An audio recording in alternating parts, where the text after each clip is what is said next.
கர்த்தருடைய பரிசுத்த நாமத்திற்கு மகிமுண்டாகட்டும். ஆண்டவராகிய இயேசு கிறிஸ்துவின் நாமத்தினாலே அன்பு கர்த்தருடைய பிள்ளைகளாகிய தங்கள் அனைவருக்கும் ஸ்வீட் ஊழியத்தின் சார்பாக வாழ்த்துக்களையும் ஸ்தோத்திரங்களையும் தெரிவித்துக் கொள்கின்றேன். சங்கீதங்களின் புத்தகம் 18ஆம் சங்கீதம் 29வது வசனம். சங்கீதம் 18 வசனம் 29. உம்மாலே நான் ஒரு சேனைக்குள் பாய்ந்து போவேன், என் தேவனாலே ஒரு மதிலை தாண்டுவேன். உம்மாலே நான் ஒரு சேனைக்குள் பாய்ந்து போவேன், என் தேவனாலே ஒரு மதிலை தாண்டுவேன்.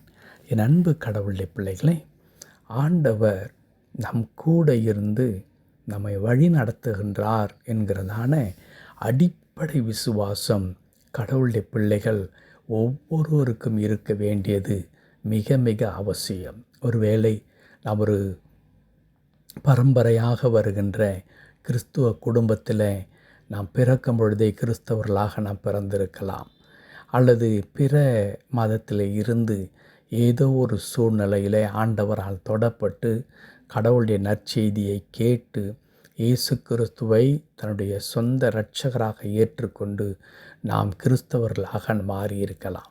அது எந்த விதத்தில் இருந்தாலும், எந்த ஒரு நொடிப்பொழுது கடவுளுடைய கரத்தில் நம்முடைய வாழ்க்கையை நாம் அர்ப்பணித்திருக்கின்றோமோ அந்த இமைப்பொழுதிலிருந்து கடவுள் எல்லா சூழ்நிலையிலும் என்னோடு கூட இருந்து வழி நடத்தி கொண்டிருக்கின்றார். நான் ஆண்டவரால் நடத்தப்படுகின்ற ஆண்டவருடைய பிள்ளையாக நான் இருக்கின்றேன் என்கிறதான அடிப்படை விசுவாசம் ஆழமாக நமக்கு இருக்க வேண்டும். இந்த ஒன்று நமக்கு இல்லாமற் போனால்தான் வாழ்க்கையில் பலவிதமான குழப்பங்களும் போராட்டங்களும் நமக்கு வந்து கொண்டிருக்கிறது. ஆனால் இந்த அடிப்படை நம்பிக்கை, நான் கடவுளுடைய பிள்ளையாக இருக்கின்றேன், கடவுள் என் வாழ்க்கையை முழுமையாக பொறுப்படுத்தி கொண்டிருக்கின்றார் என்கிறதான அடிப்படை விசுவாசம் நமக்கு இருக்கும் பொழுது, சங்கீதக்காரன் சொல்கின்ற இந்த வார்த்தையானது நம்முடைய அனுதின வாழ்க்கையில் அற்புதமாக நிறைவேறுகிறதை நாம் பார்க்க முடியும். இங்கே என்ன எழுதியிருக்கிறது? உம்மாலே நான் ஒரு சேனைக்குள் பாய்ந்து போவேன், என் தேவனாலே நான் ஒரு மதிலை தாண்டுவேன் என்று சொல்லுகின்றார். இங்கே இரண்டு காரியம், ஒன்று சேனை, மற்றொன்று மதில் சுவர் என்று சொல்லப்பட்டிருக்கின்றது. இந்த சேனை என்பது என்ன? நம்ம எதிர்த்து வருகிறதான போராட்டங்களை நாம் சொல்லலாம். மதில் சுவர் என்பது நாம் முன்னேறி செல்ல முடியாத தடைகளை நாம் சொல்லலாம். என் அன்பு கடவுளுடைய பிள்ளைகளே, நம்ம எதிர்க்கின்றதான பிசாசனுடைய எல்லா விதமான பாடுகள், சோதனைகள், கஷ்டங்கள் இருக்கிறதே, அதை நாம் மேற்கொள்வதும் நம்முடைய வாழ்க்கையிலே நாம் முன்னேறி செல்ல முடியாதவருக்கு தடையாய் நிற்கிறதான மதிர்ச்சுவரை போன்ற மிக பலம் வாய்ந்ததான தடை கற்களும் இருக்கிறதே.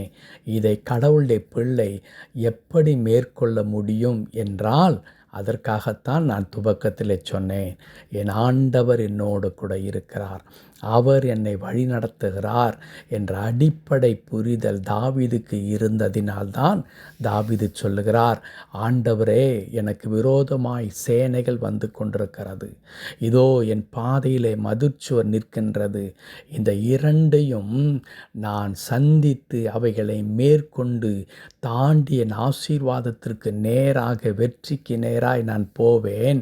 அது எப்படி சாத்தியமாகும் என்றால், உம்மாலே அது சாத்தியமாகும்.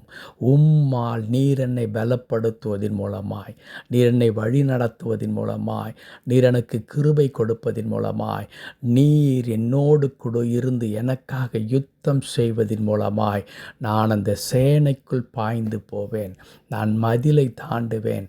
எனக்கு விரோதமாய் வருகின்ற எந்த விதமான சவால்களையும் ஆண்டவரே நான் பார்த்து பயந்து அஞ்சி நான் ஓட மாட்டேன்.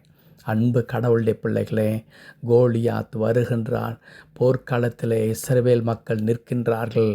கோலியாத் வந்து கர்ஜித்த உடனே அவன் சத்தத்தை கேட்ட மக்கள் பின்னிட்டு திரும்பி ஓடுகிறார்கள். ஆனால் ஒரு வாலிபன் தன் சகோதரனை பார்க்க வருகின்றான். அந்த வாலிபனுடைய காதிலே ஒரு வார்த்தை கேட்கிறது. அது என்ன? இஸ்ரவேலின் தேவனாகிய கர்த்தருடைய நாமத்தை நிந்திக்கின்றான். உடனே அந்த வாலிபன் சொல்லுகிறான், இஸ்ரவேலின் பரிசுத்தருடைய நாமத்தை நிந்திப்பதற்கு விருத்த சேதனமில்லாத இவன் யார்?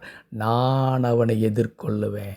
உங்களைப் போல நான் பயந்து ஓட மாட்டேன், நான் எதிர்கொள்ளுவேன். அவன் சொல்லுகின்றான் அந்த கோலியாத்தை பார்த்து, நீ நிந்தித்த இஸ்ரவேலின் தேவனாகிய கர்த்தருடைய நாமத்தினால் நான் வருகின்றேன். ஆம் அன்பு கடவுளுடைய பிள்ளைகளே, அதை தான் இப்பொழுது முதிர் வயதான பிறகும் அவர் சொல்லுகிறார். உம்மாலே நான் ஒரு சேனைக்குள் பாய்வேன், உம்மால் ஒரு மதிலை தாண்டுவேன். நான் என் சவால்களை, எனக்கு எதிரே வந்து கொண்டிருக்கிறதான பிரச்சனைகளை, போராட்டங்களை பார்த்து நான் கலங்க மாட்டேன், நான் பயப்பட மாட்டேன் என்று சொல்லுகின்றார். அன்பு கடவுளுடைய பிள்ளைகளே, நம்முடைய வாழ்க்கையிலே அனுதினமும் ஒருவேளை இப்படிப்பட்ட சவால்களை நீங்கள் வாழ்க்கையிலே சந்தித்து கொண்டிருப்பீர்களானால் இன்றைக்கு சொல்லுங்கள், நான் கடவுளுடைய பிள்ளை, கடவுள் என்னோடு கூட இருக்கிறார், அவர் என்னை ஆலோசனை தந்து வழி நடத்துகிறார்.